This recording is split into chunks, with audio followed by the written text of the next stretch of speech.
Olá pessoal, tudo bom? Vamos para mais uma aula sobre as fontes da relação jurídica obrigacional. No vídeo anterior eu falei sobre as fontes fáticas e a gente abordou aqui as três principais formas de onde vem uma relação jurídica obrigacional, né? De onde nasce. Então, o fato jurídico gerador dessa obrigação, inclusive tratado como elemento extrínseco. Lembram que a gente viu também os elementos. E é elemento extrínseco porque está presente em todas as relações jurídicas obrigacionais, uma vez que toda obrigação conta com uma fonte, e é extrínseco porque não se confunde com a obrigação, que é efeito decorrente dessa. A gente viu também que essas três principais fontes fáticas descritas pela norma, né? Portanto, por isso que se diz que a norma é fonte direta, enquanto que as fontes fáticas são indiretas, porque demandam uma previsão no ordenamento jurídico autorizando o nascimento dessa obrigação. É o que acontece com a responsabilidade civil, quando se trata de uma obrigação de indenizar, é o que acontece com o contrato, quando há um acordo, e é o que acontece com cada uma daquelas declarações unilaterais que a gente estudou aqui, onde um único sujeito manifesta a sua vontade e passa a compor uma relação jurídica obrigacional.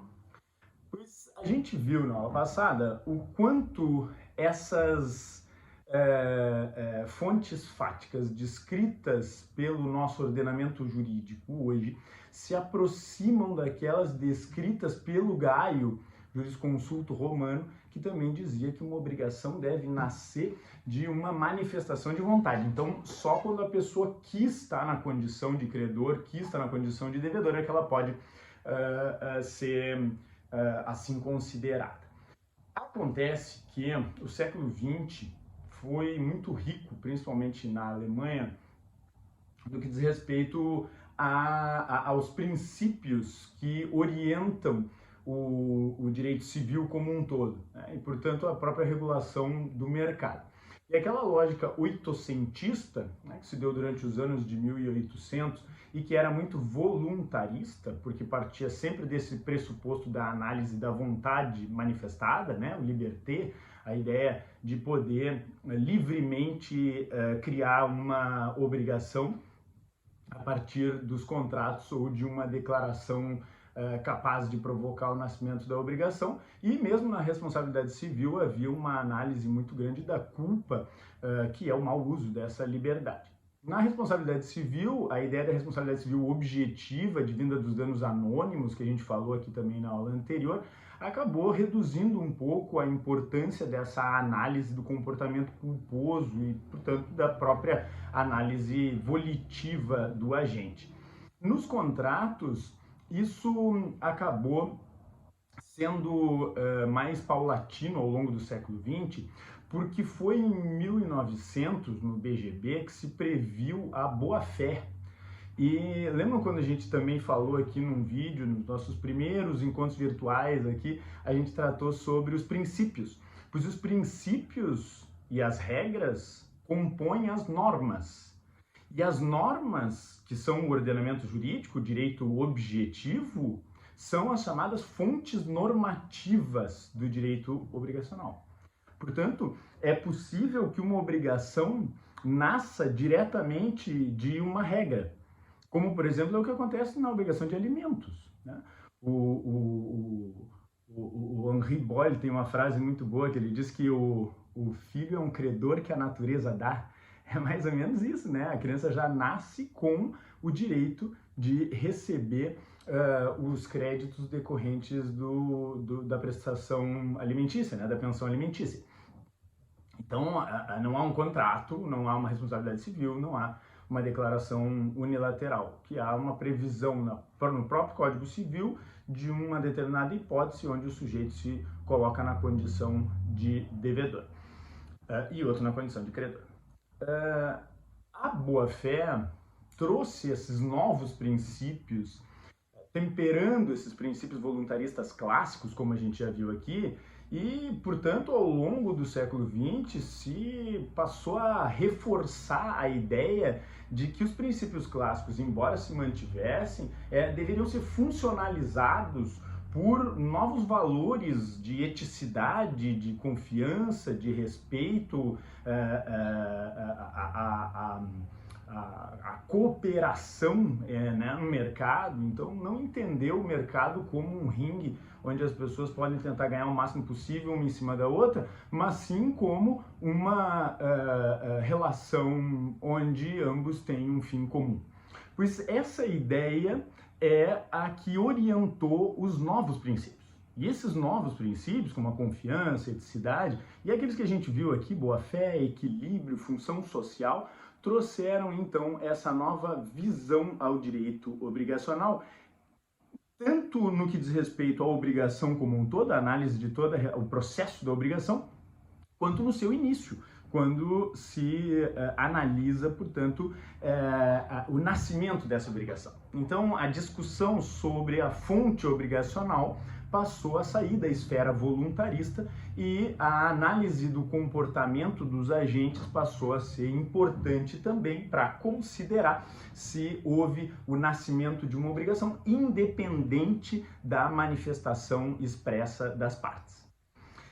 É por isso que a teoria dos atos próprios, que é a vedação do comportamento contraditório, voltou a ser muito debatida no âmbito do direito brasileiro, resgatando algumas ideias do venire contra factum proprium neminem potest, que é um nome comprido e que todo mundo costuma chamar só de teoria do venire, trouxeram essa ideia romana da teoria do venire, que é a vedação do comportamento contraditório, quando alguém diz uma coisa mas faz outra, frustrando a expectativa daquele que confiou que o sujeito faria aquilo que disse.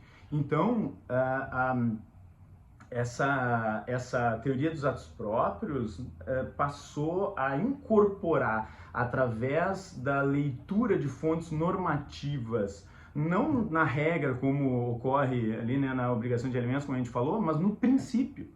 Portanto, a violação de um princípio pode ser, que é a fonte normativa do direito obrigacional, pode ser a causa do nascimento dessa relação obrigacional. Para ilustrar isso, a gente tem o famoso caso dos tomates da SICA, que foi um caso em que o ministro Rui Rosado de Aguiar Júnior, o melhor ministro talvez do STJ, eu sou suspeito para falar porque ele tenho orgulho de dizer que ele era meu amigo pessoal. Ele fez o prefácio do meu livro e faleceu no final do ano passado, então há pouco tempo. Ele já, quando estava no STJ, criou uma nova jurisprudência que levava em conta essa ideia da vedação do comportamento contraditório, que é o famoso caso dos tomates da SICA, que virou um caso paradigmático. O que aconteceu nesse caso? A SICA distribuiu sementes para muitos agricultores porque percebeu que a sua safra não daria conta de atender a todo o mercado. Então ela tinha muita demanda, muitos compradores querendo comprar o extrato de tomate da SICA e ela não tinha tomate suficiente. Aí ela não tinha como criar novos contratos e buscar novos fornecedores o quanto antes, e decidiu criar uma ideia que era encaminhar sementes para alguns agricultores. E com isso sugerir que, se eles tivessem a intenção de trocar sua plantação, né, quem plantava soja, milho, etc., e plantar aquelas sementes, teria um comprador, porque eles gostariam que houvesse uma produção mais intensa de tomates, porque eles tinham interesse na compra do produto final. No final, muitos agricultores plantaram aquelas sementes, né, gostaram da ideia, gastaram com irrigação, com remédios, né, para afugentar as pragas da lavoura, todo o custo que tem, né, para fazer uma troca de um determinado tipo de alimento que é plantado, e então passaram a plantar os tomates em razão dessa doação que a SICA fez das sementes. Ao final, eles entraram em contato com a SICA, disseram que tinham os tomates. A SICA ficou feliz que agora ela ia conseguir atender o mercado, comprou os tomates e no fim deu tudo certo.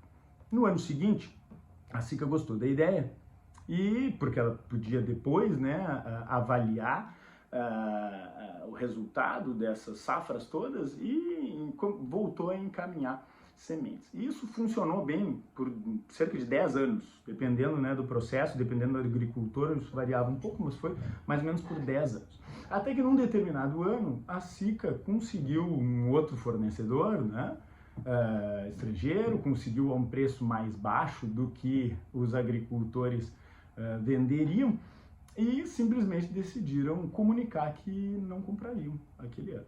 Embora tivessem comprado em todos os anos anteriores, embora tivessem doado as sementes, né? E os agricultores ficaram com aqueles produtos perecíveis, sem ter para quem vender, porque já davam por certo a compra pela SICA.